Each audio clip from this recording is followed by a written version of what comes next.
हम लोग विजयनगर साम्राज्य वाला कर रहे हैं और 173 जो पेज है उसमें इसमें मैंने आपको बताया था कि राज्य का चरमोत्कर्ष तथा पतन, मतलब राज्य का जो इमरजेंस था, सबसे अधिक अपने पीक पर था, वो कब था, और साथ ही साथ राज्य जो है वो कब डिस्ट्रॉय होने लगा, बिल्कुल खत्म होने लगा।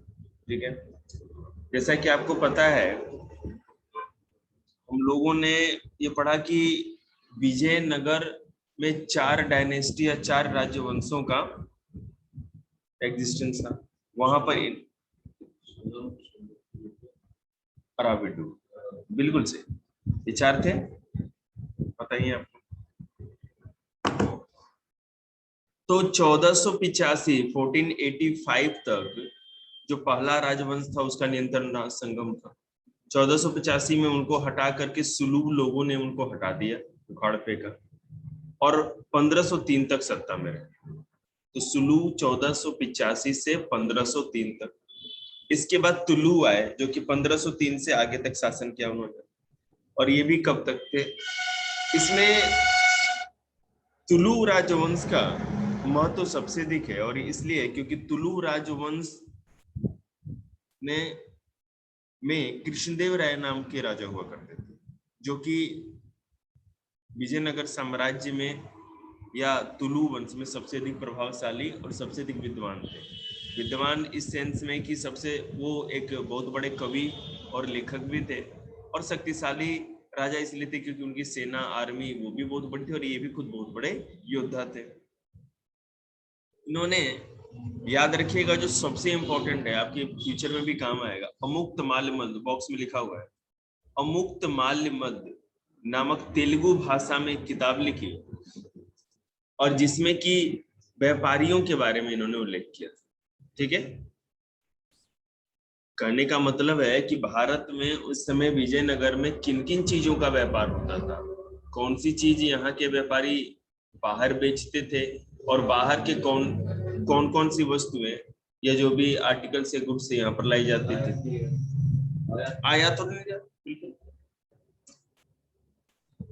देखिए, कृष्णदेव राय के बारे में जो सबसे बड़ी बात है कि इन्होंने विजयनगर साम्राज्य का जो विस्तार था उसको और आगे बढ़ाया। ठीक है, और वो किस तरह से, सबसे पहले इन्होंने तुंगभद्रा और कृष्णा नदियों के बीच में जो रायचूर दोआब का क्षेत्र था उसको 1512 में हासिल किया, जीत लिया। उसके बाद बीजापुर के सुल्तान को बुरी तरह इन्होंने पराजित किया, ये 1514 में किया इन्होंने। सॉरी, उड़ीसा के शासक को, जो गजपति वहां थे, जब कृष्णदेव राय विजयनगर के राजा थे उस समय उड़ीसा के राजा अपने आप को गजपति कहते थे। ठीक है, तो 1514 में 1514 में गजपति को पराजित किया, डिफीट किया उनको, और 1520 में बीजापुर के सुल्तान को भी उन्होंने हराया।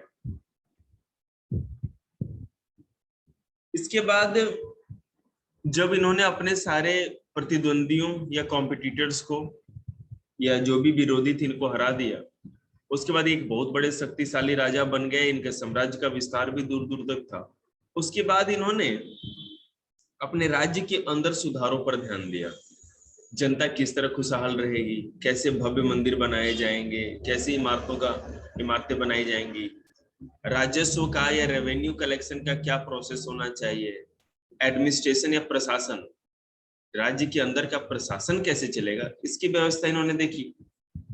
और सबसे बड़ी खास बात यह थी कि कुछ बेहतरीन मंदिरों के निर्माण तथा कई महत्वपूर्ण दक्षिण भारतीय मंदिरों में भव्य गोपुरम को जोड़ने का श्रेय कृष्णदेव राय को जाता है। या तो इन्होंने मंदिर बनवाए, और मंदिर अगर, और जो पहले से मंदिर बने हुए थे उसमें गोपुरम मतलब कि प्रवेश द्वार जो होता है ना, मंदिर के अंदर जाएंगे तो बहुत बड़ा प्रवेश द्वार दक्षिण भारत में बनाया जाता है, उसका निर्माण किया इन्होंने। विजयनगर के नजदीक ही अपनी मां या माता के नाम पर नगलपुरम नाम की एक उपनगर की स्थापना भी की। ठीक है, कृष्णदेव राय की मृत्यु 1529 में हो गई, और इसमें इनकी मृत्यु के बाद ही उसके उत्तराधिकारियों को विद्रोही नायकों या सेनापतियों से चुनौती का सामना करना पड़ा, और 1542 तक केंद्र पर नियंत्रण एक अन्य राजवंशी अराविडू के हाथों में चला गया, जो 17वीं शताब्दी के अंत तक सत्ता पर कायम। 1500 एक सेकेंड 1500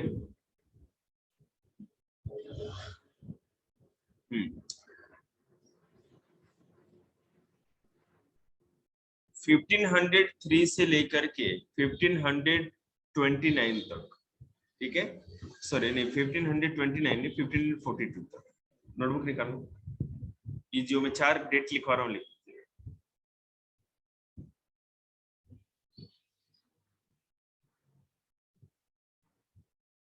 मैं लिख देता हूँ।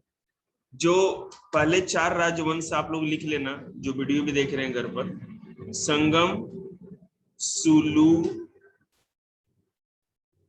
तुलु और अराविडू। संगम राजवंश का जो उदय था वो 1485 तक लिखिएगा। उसके बाद जो सुलू था 1485 से 1503 तक, 1503 तक। तुलु 1503 से 1542 तक, और अराविडू 1542 से लेकर के 17th सेंचुरी या 17वीं शताब्दी तक। याद रखिएगा, बहुत इंपॉर्टेंट है, इससे पूरा आपको हिस्ट्री समझ में आएगा इसका। अब आगे देखते हैं। दिक्कत ये हुई कि 1565 की बात है, 1565 की, और जैसा कि मैंने आप लोगों को बता ही दिया कि 1545 के बाद से अराविडू राजवंश या अराविडू डायनेस्टी का विजयनगर में शासन था। 1565 का साल इसलिए इंपॉर्टेंट है क्योंकि इसी साल राक्षसी तांगड़ी या तालीकोटा का युद्ध हुआ था, ठीक है, तालीकोटा 1565 में। उस समय विजयनगर में अराविडू राजवंश के सदाशिव राय का शासन था। राजा थे सदाशिव राय, आपके बुक में नहीं लिखा हुआ है, मैंने आपको कल ही बताया था। और लेकिन सबसे मेन क्या था कि उस समय सदाशिव राय के जो प्रधानमंत्री थे राम राय उनका नाम था। इन्होंने क्या किया कि क्या कहते हैं, बीजापुर, गोलकुंडा और अहमदनगर के जो भी मुस्लिम सुल्तान थे उनके बीच में फूट डालने की कोशिश की। उन हाँ, कि अपने में हम मिला लें या एक दूसरे से उनको लड़ा दें ताकि वो खुद ही खत्म हो जाएं और फिर से विजयनगर साम्राज्य और भी अपने राज्यों का विस्तार कर, ठीक है। लेकिन हुआ उल्टा। अब ये जो गोलकुंडा, बीजापुर और अहमदनगर के सुल्तान थे, इन लोगों की संयुक्त सेनाएं हो गई, मतलब एक मिल गए, एक हो गए, सब लोगों ने में एकता की स्थापना हो गई और एकजुट होकर के विजयनगर पर अटैक कर दिया। विजयनगर को पूरी तरह से ध्वस्त कर दिया गया, कॉन्कर कर लिया गया। राम राय को खुद से पकड़ करके सुल्तान ने अपने हाथों से कत्ल किया था, और साथ ही साथ जो विजयनगर की राजधानी हम्पी थी उसका पूरी तरह से हाँ तहस नहस कर दिया, नष्ट कर दिया, बिल्कुल डिमोलाइज्ड कर दिया, उसको डिस्ट्रॉय कर दिया। अब अराविडू राजवंश जो कि हम्पी में नहीं था, विजयनगर में नहीं था, उन्होंने पेनुकोंडा, याद रखिएगा, पेनुकोंडा से और बाद में चंद्रगिरी को अपनी राजधानी बना करके, जो तिरुपति के समीप है, वहां से शासन किया। आगे देखिए, जैसा कि मैंने आपको पहले भी बताया था कि विजयनगर जो राय थे या राजा थे, उनको इन सुल्तानों से कोई प्रॉब्लम नहीं थी और ना ही उन सुल्तानों को विजयनगर के राजा से कोई प्रॉब्लम थी शुरू में। जब तक राम राय ने उनके बीच में फूट डालने की कोशिश नहीं की तब तक सब कुछ सही चलता रहा। ना तो मुस्लिमों को हिंदुओं से प्रॉब्लम थी, ना हिंदुओं को मुस्लिमों से। लेकिन राम राय के द्वारा ये जो कूटनीतिक चाल चली गई या जो भी डिप्लोमेटिक ये स्ट्रेटजी सामने लाई गई, उसके कारण ही ये दोनों संबंध खत्म हुए, खराब हुए, और जिससे विजयनगर का समापन, ठीक है। आगे देखिए, राय और नायक,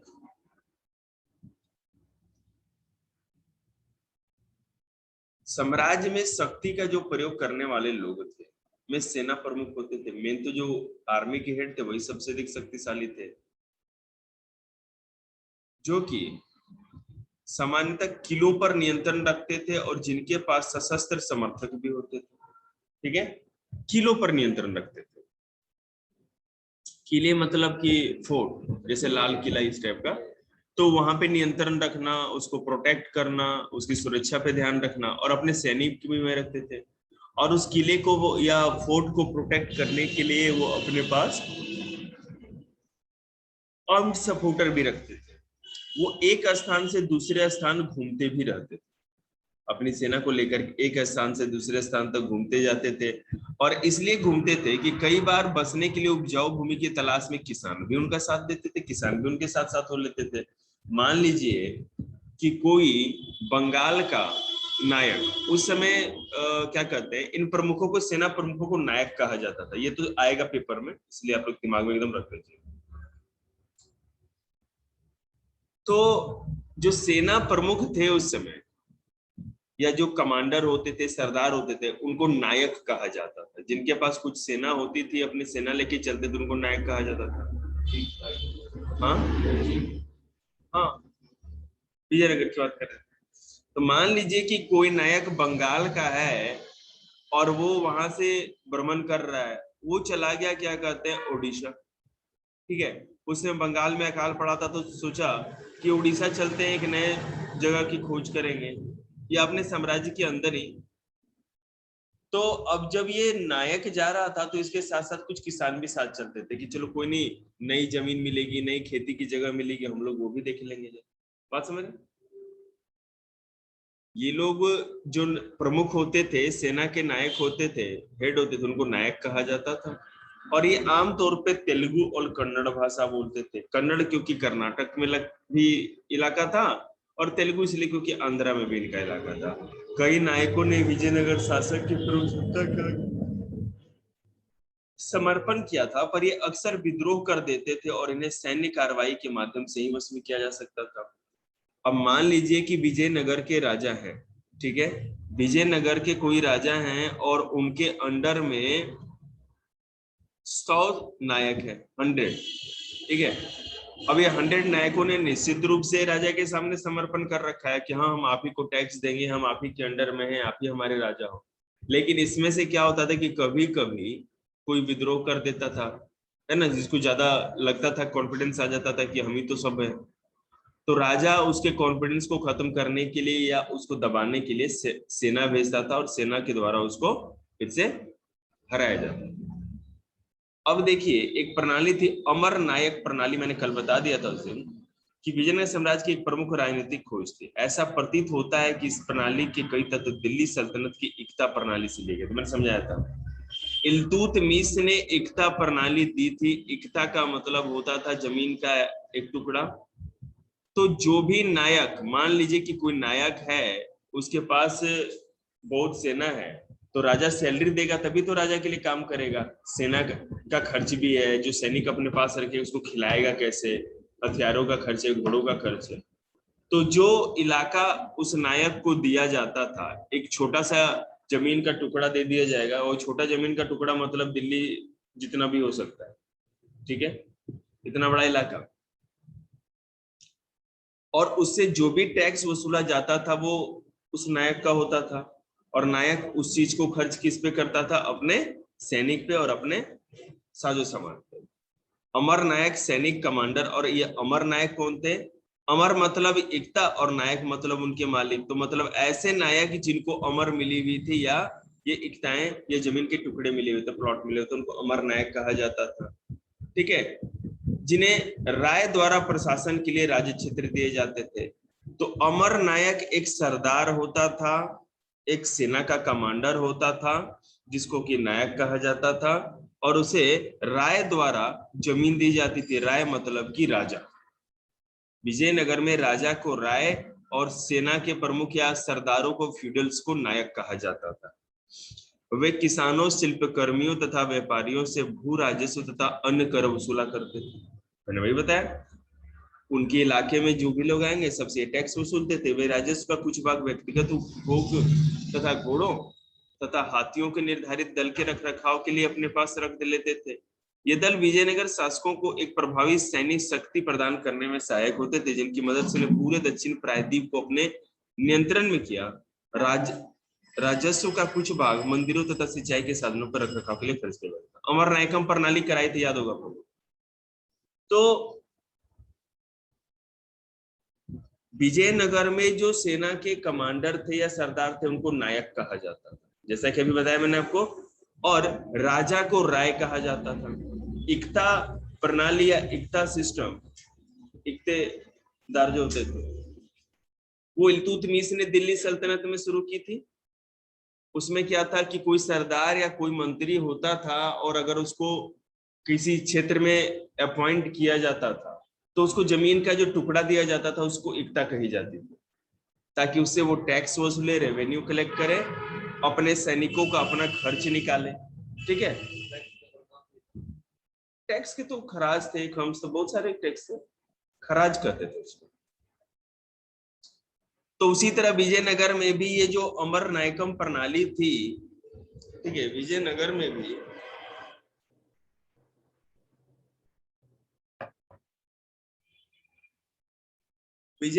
भी जो अमर नायकम प्रणाली थी,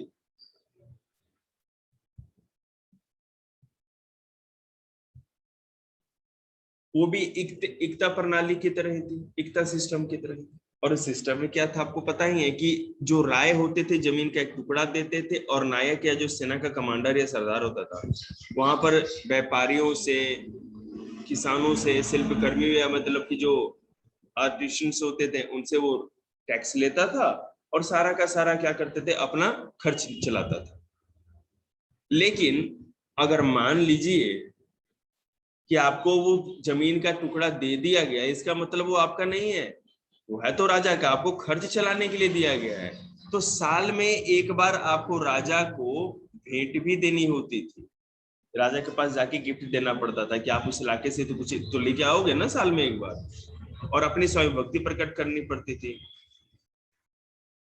हाँ, और जैसा कि मैंने आपको बताया था कि इसमें ये जो अमर था, अमर मतलब कि वो जमीन का टुकड़ा, वो ट्रांसफर भी होते रहता था। जैसे मान लीजिए अभी आपको बंगाल का बनाया गया है तो कुछ दिनों के बाद राजा चाहे तो आपको पंजाब का, राजस्थान का, इस तरह बनाते रहता था, इसलिए ताकि एक जगह ज्यादा लंबे समय तक रहेंगे ना तो आप समझेंगे कि आप ही का हो गया हो। तो विद्रोह को दबाने के लिए बॉक्स में देखिएगा, अमर शब्द का मतलब संस्कृत शब्द समर से हुआ है जिसका अर्थ लड़ाई या युद्ध होता है।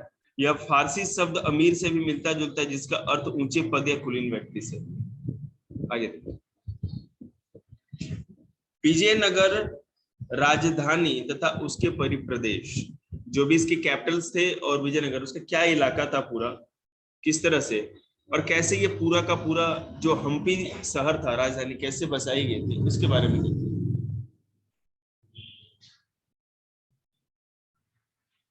सबसे पहले बॉक्स देखिए कि आखिर इस शहर की खोज कैसे, किसने इसे खोजा। देखिए,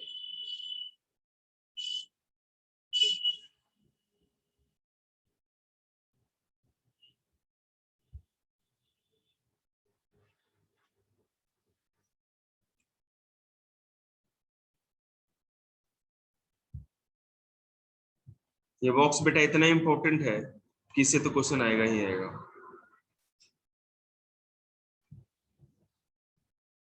इस बॉक्स में ये बताया गया शहर के विषय में खोज जो है पेज नंबर 176-78 पर।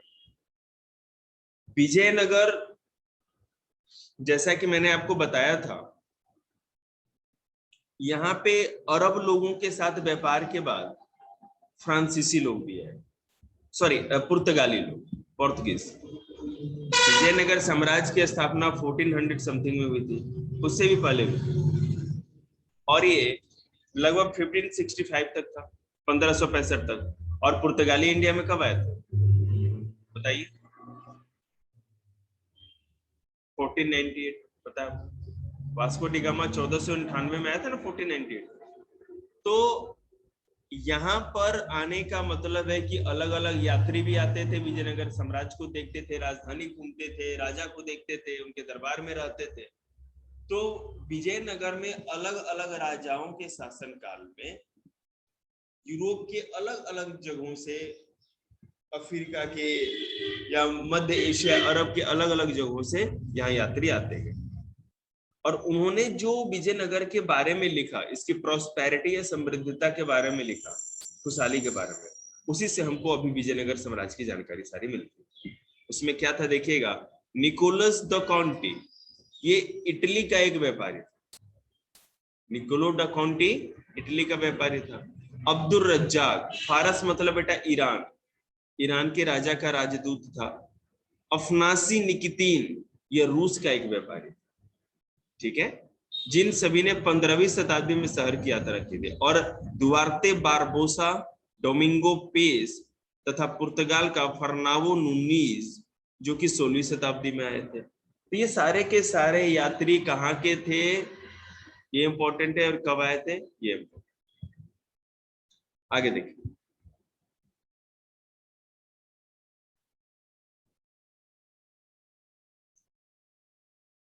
सबसे बड़ी बात यह है कि किसी भी नगर को या शहर को आप बसाओगे तो जो हम बेसिक, जो सबसे बेसिक चीज है वाटर, वाटर अगर आपने पहुंचा दिया या वाटर सोर्स के आसपास है तो वहां सभ्यता बच सकती है। अब खुद सोचिए कि अब जैसलमेर में कोई चीज बसाई जाए तो वहां वाटर नहीं हो तो कैसे काम चलेगा। जैसलमेर का मैं एक दिन देख रहा था टीवी पे, किले के बारे में दिखा रहा था, ठीक है, वहां के राजा ने जब किला बसाया और आसपास जो लोग रहते थे तो उन लोगों के लिए वाटर की बड़ी अच्छी फैसिलिटी की थी। जो बारिश जब भी होता था उसको वाटर को स्टोर करने की फैसिलिटी थी और पूरे साल उससे काम चलता था या ज्यादा भी चलता था। आज की डेट में क्या हो गया है कि वहां पे है ना, इतनी जनसंख्या बढ़ गई है कि अब उतने, मान लो जनसंख्या ज्यादा बढ़ गई उस शहर की, तो वो जो वाटर की जो ड्रेनेज सिस्टम है, पानी को, गंदे पानी को निकालने वाली जो बात है, वो निकल नहीं पाता। और किले की दीवार के पास वाटर लॉगिंग हो जाती है, जैसे कि किला है ना बैठने लग रहा है, किले को प्रॉब्लम हो रही है, समझ रहे, पत्थर खराब होने लगेंगे ना। रेगिस्तानी पत्थर, बलुआ पत्थर उतना ज्यादा पानी बर्दाश्त नहीं कर सकते। बिल्कुल, देखिएगा। लेकिन विजयनगर की बात करें तो मैंने आपको बताया कि तुंगभद्रा नदी द्वारा यहाँ निर्मित एक प्राकृतिक कुंड, नेचुरल स्ट्रीम जिसको कह सकते हैं, ठीक है, वो है यहाँ पर तुंगभद्रा नदी द्वारा। यह नदी उत्तर पूर्व दिशा में बहती है और आसपास के भूदृश्य स्मरणीय ग्रेनाइट की पहाड़ियों से परिपूर्ण है, जो शहर के चारों ओर करघनी का निर्माण करती सी प्रतीत होती है। पहाड़ियों में कई जलधाराएं आकर नदी से मिलती है। मतलब देखिए, विजयनगर जो शहर है उसके चारों तरफ पहाड़ी, ठीक है, ग्रेनाइट की चट्टानों की, उन पहाड़ियों से छोटी छोटी जो झरने नहीं होते वो निकलते हैं और सारे के सारे झरने आके तुंगभद्रा नदी में मिलते हैं, ठीक है। तो इस तरह से वाटर तो था वहां पे। अब देखिए क्या हुआ, जितनी भी स्ट्रीम्स थी, ये धाराएं, पहाड़ी से धाराएं जो आ रही है, सबके ऊपर बांध बना के या डैम बना के अलग अलग आकार के हौज या वो जो पूल्स होते हैं वो बनाए गए। यह प्रायद्वीप के सबसे शुष्क क्षेत्रों में से एक था, इसलिए पानी के संचय और इस शहर तक ले जाने के लिए व्यापक प्रबंध करना आवश्यक। ऐसे सबसे महत्वपूर्ण हौजों में एक का निर्माण 15वीं शताब्दी के आंध्रिक वर्षों में हुआ, जिसे आज कमलपुरम जलाशय कहा जाता है। इस हौज से पानी से न केवल आसपास के खेतों को सींचा जाता था, बल्कि इसे एक नहर के माध्यम से राजकीय केंद्र तक भी ले जाया गया। जैसा कि मैंने बताया, तुंगभद्रा नदी भी थी और साथ ही साथ जो जितने भी झरने थे उनके पानी, उन पर डैम बना करके, बांध बना करके, एक डैम बनाओगे तो क्या होगा, पानी को एक जगह आपने रोक लिया, उससे बहुत बड़ा एक तालाब जैसा बन जाएगा, जलकुंड मतलब तालाब जैसा, कुंड जैसा, और उस पानी को फिर क्या कहते हैं, नहरों के द्वारा, कनाल्स के थ्रू, है ना, अंदर शहर तक पहुंचाना। तो उसे एक जो था मेन, उसको कमलपुरम जलाशय कहा गया। और कमलपुरम जलाशय से सिंचाई के साथ साथ राजा के महल तक जो पानी जाता था वो इसी कमलपुर जलाशय के द्वारा ही जाता था। समझ रहे बात को, देखिएगा। सबसे महत्वपूर्ण जल संबंधित संरचनाओं में से एक हिरिया नहर को आज भी भग्नावशेषों के बीच में देखा जा सकता है। हिरिया नहर वहीं पर है। इस नहर में तुंगभद्रा पर बने बांध से पानी लाया जाता था और इसे धार्मिक केंद्र से शहरी केंद्र को अलग करने वाली घाटी को सिंचित करने में प्रयोग किया जाता था। इसका निर्माण संगम वंश के राजाओं द्वारा किया गया था। तिली हिरिया या तिलिया, हाँ, हिरिया नहर जो है सबसे पहले बनवाया गया था तुंगभद्रा नदी के ऊपर ही डैम बना करके, और वहां से जो पानी आता था उसको यूज किया जाता था। और माना जाता है कि संगम वंश जो सबसे पहला वंश डायनेस्टी था, वहां उसी के राजाओं ने इसको निर्माण कराया था। तो किस तरह से पूरे के पूरे विजयनगर में वाटर सप्लाई थी या ड्रेनेज थी, तो आप लोग समझ पा रहे हो। ठीक है, इसमें तो कोई दिक्कत नहीं है। पहला तुंगभद्रा रिवर, दूसरा जितने भी स्ट्रीम्स या पहाड़ियों से जो भी झरने आते थे उस पर डैम बना करके उससे एक कुंड या पुल बना करके नहरों के द्वारा पानी की सप्लाई की जाती थी। देखिए एक बॉक्स में देखिएगा सोर्स 4 में कृष्णदेव राय द्वारा बनवाए गए जलाशय के विषय में पेज ने क्या कहा।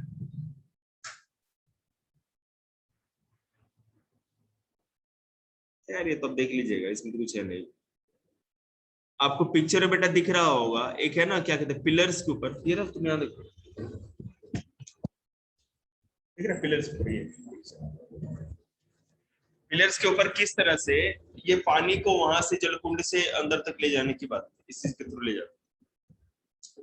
किले बंदियां तथा सड़कें, वाटर का तो हो गया, अब किले बंदियां कैसे की गई, चारों तरफ से कैसे फोर्टिफाइड किया गया।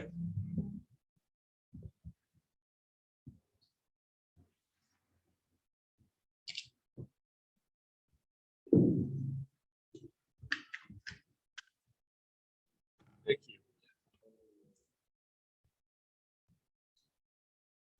जो पूरा का पूरा हम्पी शहर था, बेटे निकालो बीएसटी वाला पहले कर दो, कुछ एक लिख लाए ना।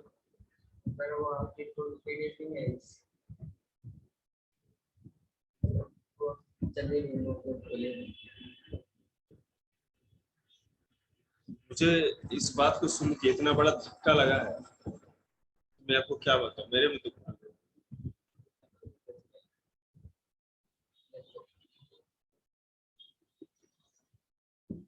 ये कैसे हुए भैया, एक सेकंड रुकिएगा जरा, फिर से रिसेंड करना पड़ेगा क्या।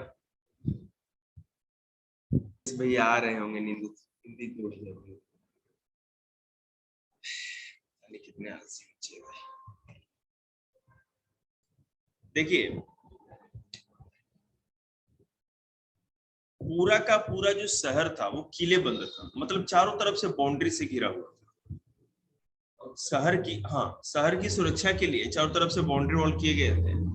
15वीं सेंचुरी में फारस के राजा द्वारा कालीकट, जिसको कि कोझिकोड कहते हैं, भेजा गया दूत अब्दुल रज्जाक किलेबंदी से बहुत अधिक प्रभावित हुआ और उसने दुर्गों की 7 पंक्तियों का उल्लेख किया।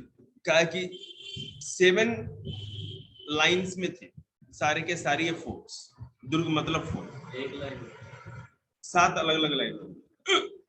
इसने न केवल शहर को बल्कि कृषि के प्रयुक्त आसपास के क्षेत्र जंगलों को भी घेरा गया था।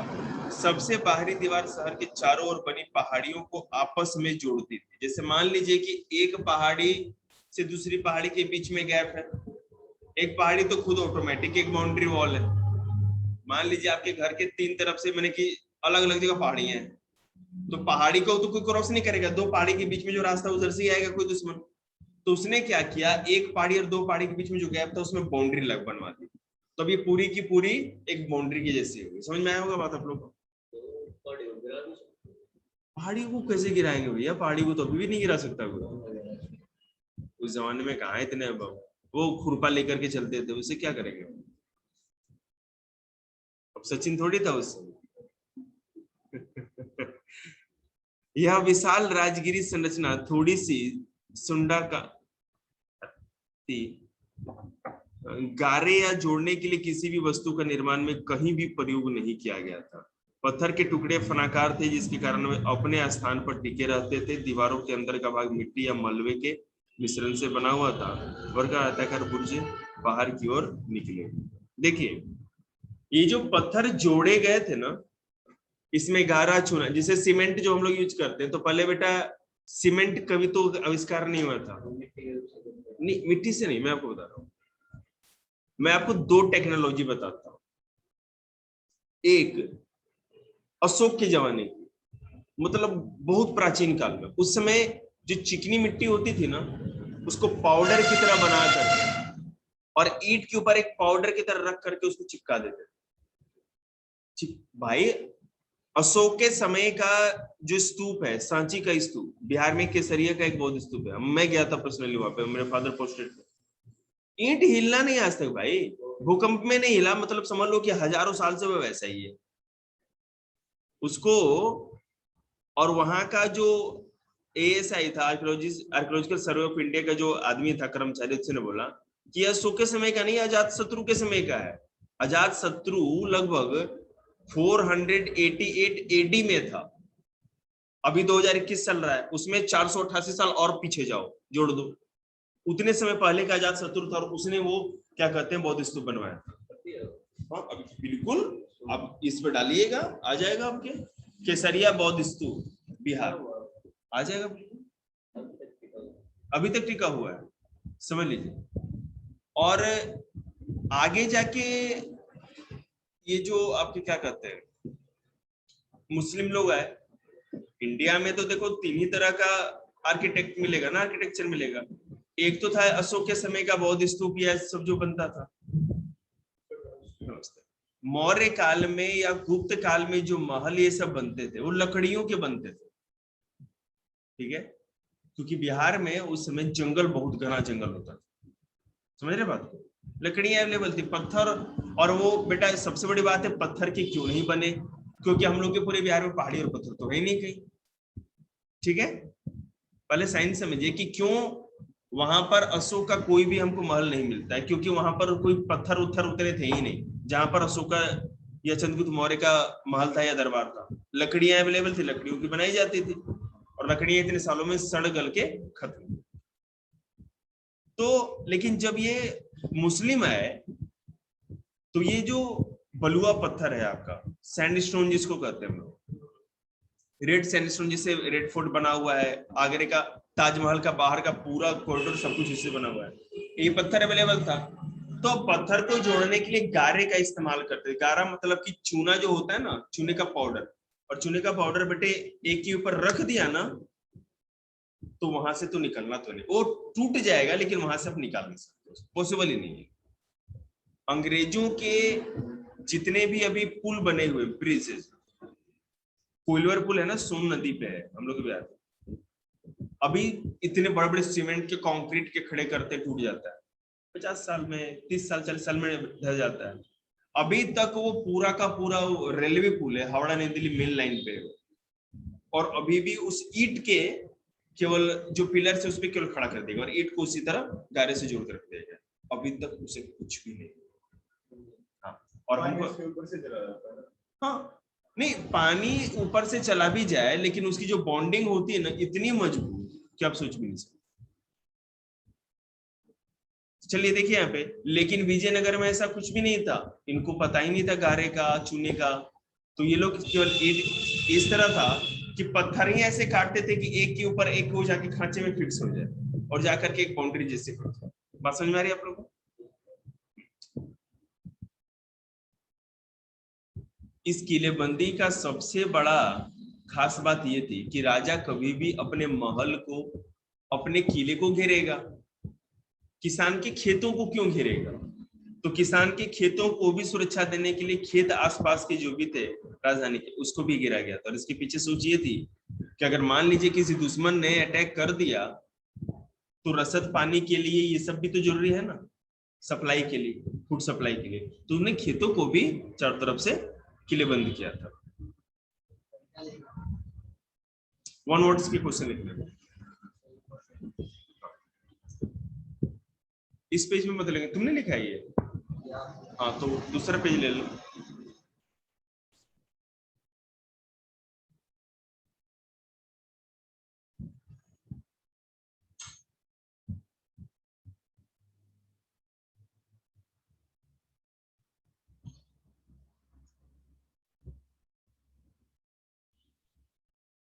सबसे बड़ी देखिए खासियत क्या थी इसकी कि धार्मिक केंद्र और नगरीय केंद्र, विजयनगर शहर की एक बहुत बड़ी खासियत ये थी कि धार्मिक केंद्र मतलब मंदिर, मंदिर से संबंधित जो खेत हैं, जो नदी है, तालाब है, पवित्र जलाशय है, उनको अलग रखा जाता। जबकि जो शहर था, जिसमें शहर में लोग रहेंगे, राजा रहेगा, राज दरबार होगा, इन सबों को अलग रखा जाता। तो इन दोनों को अलग अलग करने के लिए जो बीच में बाउंड्री थी वो किस चीज की थी? खेतों की बाउंड्री थी। कृषि क्षेत्र जो था वो बीच में था, एक तरफ रिलीजियस प्लेसेस थे, धार्मिक क्षेत्र थे, और दूसरी तरफ नगरीय क्षेत्र या अर्बन एरियाज। समझ में आ रहा बात आप लोग?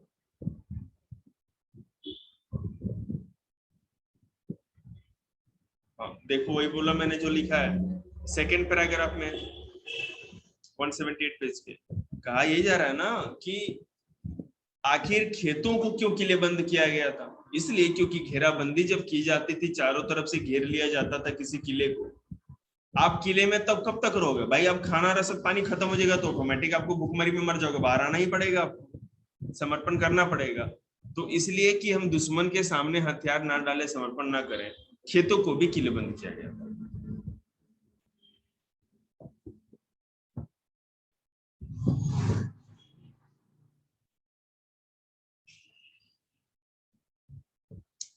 और जैसा कि आपको पता है, जो फोर्ट था या दुर्ग था, उसमें प्रवेश के लिए अच्छी तरह सुरक्षित प्रवेश द्वार थे जो शहर को मुख्य सड़कों से जोड़ते थे।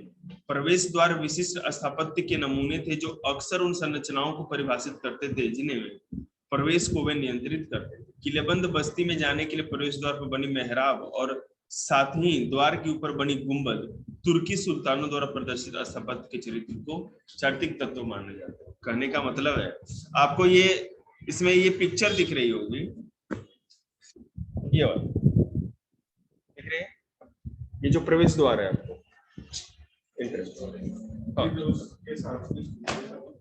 तो ही बता रहे ना। इसमें क्या है, विजयनगर जो हमारा था वो तीन तरफ से मुस्लिम सुल्तानों से घिरा हुआ था, बीजापुर, गोलकुंडा और कोई बताओ? हाँ, पैसा ले रहे हैं ना, और तुम लोग पैसे का कुछ भी यूज मत करो। अहमदनगर, तीन तरफ से सुल्तान थे। तो विजयनगर में का जो स्थापत्य था, जो आर्किटेक्चर था, उसमें हिंदू स्थापत्य या जो हिंदू आर्किटेक्चर के साथ साथ तुर्की का आर्किटेक्चर भी था। वो लोग कोई भी महल या चीज बनाते थे तो एक ऊपर से गुंबद बनाएंगे मस्जिद की तरह। आपने देखा होगा ना, केवल पूरे के पूरे मुस्लिम शासकों में एक ही ऐसा शासक था पूरे भारतीय इतिहास में जिसने अपने मकबरे या कब्र के ऊपर, ग्रेव के ऊपर ये गुंबद नहीं बनवाया था। अकबर था वो, अकबर वो राजा था। और सिकंदरा बेटा, आगरा से थोड़ा आगे जाएंगे ना तो सिकंदरा नाम का एक रेगिस्तानी जगह है, कुछ खास नहीं है। और अकबर ने जब जिंदा था तभी से उसने बनवाना स्टार्ट कर दिया था कि भाई मारेंगे तो हमको ही दफना। नॉर्मल सा है वो, उसके छत सपाट है, बिल्कुल फ्लैट, ठीक है, उसके ऊपर गुंबद नहीं। देखिए, तो ये जो गुंबद ये दिखाता है कि विजयनगर का जो आर्किटेक्चर है वो हिंदू आर्किटेक्चर के साथ साथ, इंडियन आर्किटेक्चर के साथ साथ उसमें तुर्की का भी समावेश है, उसको भी इसमें इंटीग्रेटेड किया गया है।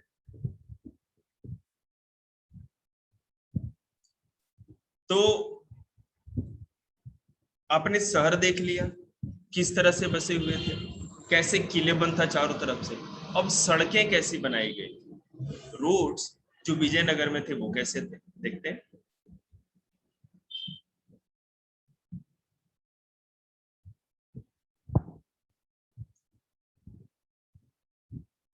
सड़कें पहाड़ी क्षेत्र, ये हिली एरिया जो था से बचकर घाटियों से होकर ही इधर उधर घूमती थी। मतलब कभी भी चढ़ाई के लिए कोई सड़क नहीं बनाई गई थी। विजयनगर चारों तरफ से पहाड़ियों से घिरा हुआ, और जहां मान लीजिए पहाड़ी, दो पहाड़ी के बीच में जगह थी, वहां पे ऊंची दीवार बना करके चारों तरफ एक बाउंड्री जैसी कर दी गई। बात समझ में आ रही है? तो जो सड़कें थी वो पहाड़ी के ऊपर नहीं बनाई गई थी। जब भी वो चाहे कितना भी घूमना क्यों ना पड़े, कितना भी घूम के क्यों ना जाना पड़े, घाटी में मतलब वैली जो थी नीचे वाली, उसी के थ्रू वो रास्ता बनाया गया था निकलने। इससे मान लीजिए कि ये पहाड़ी है, ठीक है, नहीं पहाड़ी, ये माउंटेन इसी तरह होते हैं ना, इस तरह। तो कभी भी है ना, इसके ऊपर से नहीं बनाई जाती थी, या ऐसे नहीं बनाई जो जलेबी की जैसी से गोल गोल गोल पहाड़ी के ऊपर होती है, फिर ऐसे नीचे उतरते हैं पहाड़ों पे गए होंगे, ऐसा नहीं था। जब भी वह घाटी पे नीचे नीचे ही बनाई जाती थी, चाहे कितना भी घूम के क्यों ना जाना। हाँ, नीचे से जो वैली घाटी होती थी ना, जहां से पहाड़ स्टार्ट होता है, तो नीचे नीचे ही सड़क बनाई जाती थी, पहाड़ के ऊपर कोई सड़क नहीं। सबसे महत्वपूर्ण सड़कों में से कई मंदिर के प्रवेश द्वारों से आगे बढ़ी हुई थी और इनके दोनों ओर बाजार लगते थे। मेन जो केंद्र था वो मंदिर था। लोगों के आने जाने का या लोगों के क्या कहते हैं को आकर्षित करने वाला जो मेन केंद्र था विजयनगर में मंदिर था। लोग और कुछ करें या नहीं करें, मंदिर जरूर जाएंगे और मंदिरों में ही ज्यादा भीड़ होती है। आप खुद सोचिए, जहां पे ज्यादा रश हो, जहां पे ज्यादा क्राउड हो, लोग वहां पे सड़कों का ज्यादा अच्छा निर्माण करते हैं ना। अब आप एक बात बताओ, जैसलमेर में सड़क क्यों नहीं ज्यादा घनी, क्योंकि जरूरत ही नहीं, कुछ जाता ही नहीं है, ठीक है। लेकिन आपके यहाँ पर दिल्ली में है, नरेला में, चाहे आपके गांव गांव में उतनी सड़कें क्यों नहीं, क्योंकि वहां तो कोई भीड़ ही नहीं ना, रश कहाँ है, जहां मार्केट होगा वहीं पे सरकार का ध्यान, वही सिंपल सी बात है। तो मंदिर से सड़क स्टार्ट होती थी और उस सड़क के दोनों ओर बाजार लगते थे। मंदिर जाते आते समय लोग जाएंगे आएंगे, जिनको जो खरीदना है वहीं पे शॉपिंग करते हैं। शॉपिंग मतलब मॉल ना जाते थे, ठीक है। व्हीकल तो वही घोड़ा गाड़ी या बैलगाड़ी, ये सब टमटम, ये सब तो चलती है। अभी बेटा आप लोग अगर हिस्ट्री पढ़ते हो, आर्ट्स के स्टूडेंट होते हो, एक चीज आपको बताऊं, डिस्कवरी प्लस पे एक चीज आई हुई थी, ठीक है, इसको मैं रोक करके बताता हूँ, लेंदी हो जाएगा वीडियो।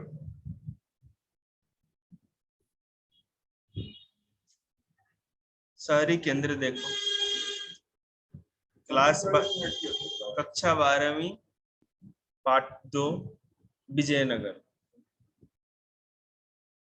ये पढ़ के बनेंगे वैज्ञानिक आप। शहरी केंद्र की ओर जाने वाली सड़कों पर, और याद रखिएगा आर्ट्स वाले कोई कम नहीं होते, हाँ, लेकिन पढ़ने का तरीका वैसा होना चाहिए। अभी तो नोट्स ही लिखे जा रहे हैं। लोग को देख के है ना, मुझे बहुत अफसोस होता है यार।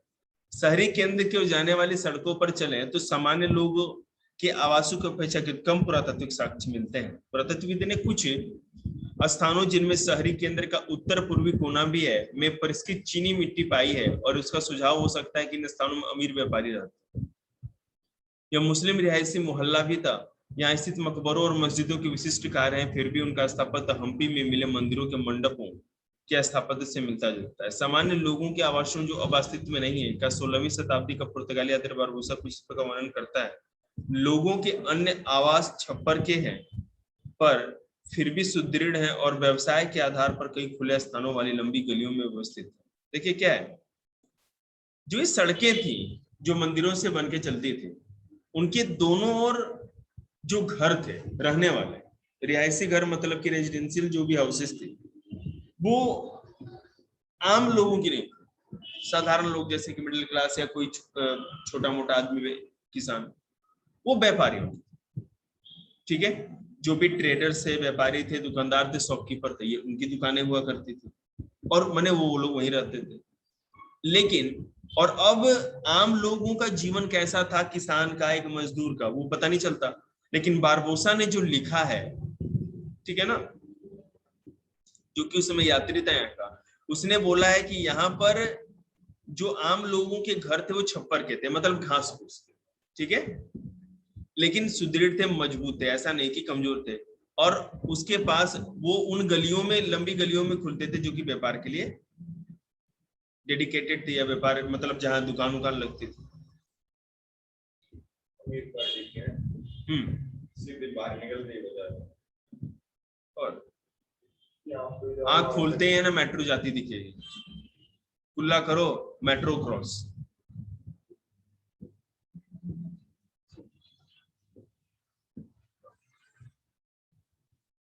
इस पूरे क्षेत्र में पूजा स्थल और छोटे मंदिर थे जो विविध प्रकार के संप्रदायों, कति टाइम पास कर गया, ये कर ही नहीं रहा कुछ भी, लिखा नहीं आपने एक लाइन में।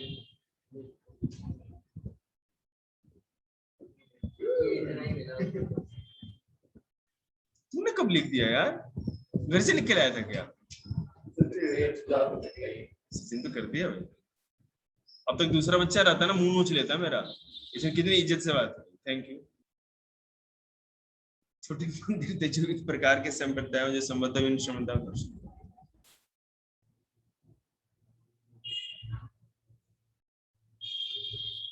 देखिए यहाँ पे मंदिर बहुत अधिक पाए गए, पूरे विजयनगर में मंदिरों का हर जगह, छोटे से लेके बड़े मंदिर हर जगह पाए गए, पूजा स्थल हर जगह पाया गया है। और लोगों का जो धार्मिक जो सोच था या धार्मिक विश्वास था, रिलीजियस बिलीफ को ये दिखाता है, ठीक है। और जितने भी धार्मिक ये मंदिर होते थे, आसपास उसके एक जलाशय या थोड़ा सा कुंड टाइप का तालाब सा जरूर होता था जिसमें बारिश का पानी इकट्ठा होता था, जिससे कि मंदिरों का भी काम चलता था और साथ ही साथ आसपास के जो लोग घर वाले लोग होते थे वो भी इस पानी को यूज करते थे।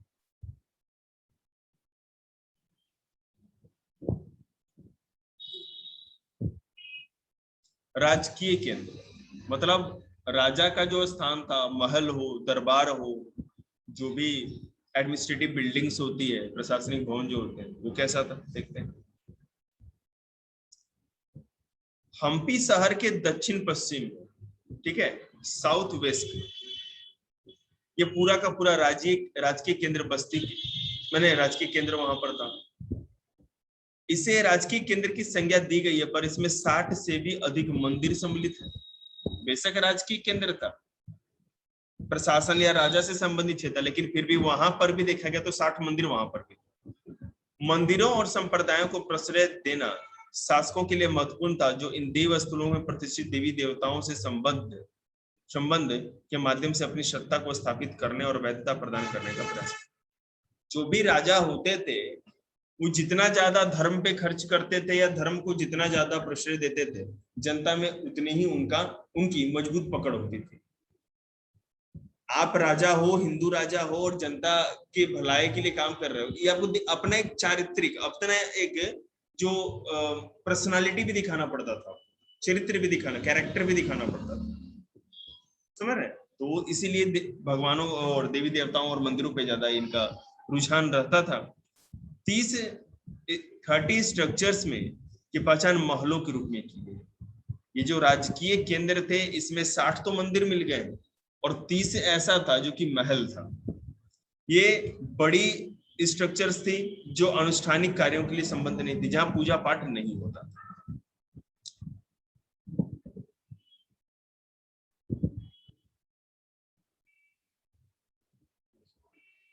मंदिर जो था, आपने देखा होगा साउथ इंडिया दुनिया का कोई भी मंदिर कभी भी ऐसे नहीं है ना कि मलबे से या कैसे अनगढ़ पत्थर से ऐसे रख के जोड़ दिया गया, ऐसा कभी मंदिर तो बनता नहीं। मंदिर जब भी बनेगा तो नक्काशी से और बहुत ही सुंदर पत्थरों को गढ़ करके बनाया जाता है। तो कैसे पता चला कि वो क्योंकि टूट गए हैं ना, वो तो सब कुछ टूट गया है, पूरी बिल्डिंग तहस नहस हो गई, तो जो मलबा है वो मंदिर का है या उसका कैसे पता चलेगा? तो मंदिरों के जो मलबे मिले नक्काशी वाले हैं जिसपे ज्यादा कारीगरी की गई है, लेकिन जो महल थे वो महल के जो अंश थे या मान लो कि उसके किलेबंदी वाले जो इलाके थे वो अनगढ़ पत्थरों से भी बने हुए, जिससे पता चलता है कि मंदिर के नहीं थे। तो बिल्कुल उतने बड़े केंद्र किसके होंगे, राजा से ही रिलेटेड होंगे या राजा के आदमी के से होंगे। ये वाला बेटा हर बार आता है, महानवमी डिब्बा 4.1 सबसे इंपॉर्टेंट है, इतना कि आप सोच भी नहीं सकते। इसको हम लोग कल करें, आज इतना, ये मैं भेज दूंगा, रिकॉर्ड है पूरा, ठीक है।